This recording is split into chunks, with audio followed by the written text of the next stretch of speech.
ભગવાન વ્યાસે કીધું તમને સમાધિ લાગે ક્યારે? બોલે સમાધિ લગાડવી હોય ને એના અષ્ટાંગ યોગ છે આખો.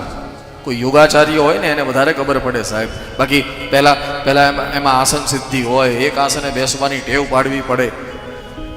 આ સમાધિ એમને અડધો કલાકે આપણે ખૂણા ફેરવીએ તો કઈ સમાધિ ન લાગે.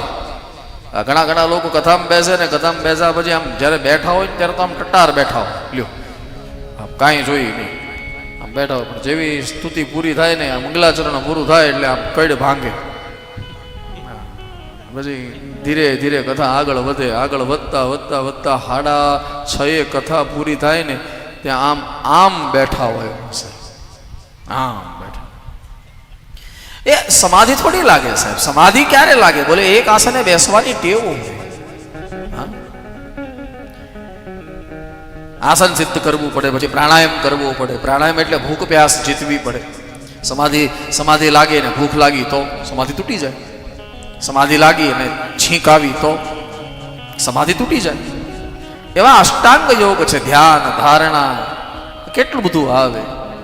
આસન સિદ્ધિ, પ્રાણાયામ, કેટલું બધું આવે.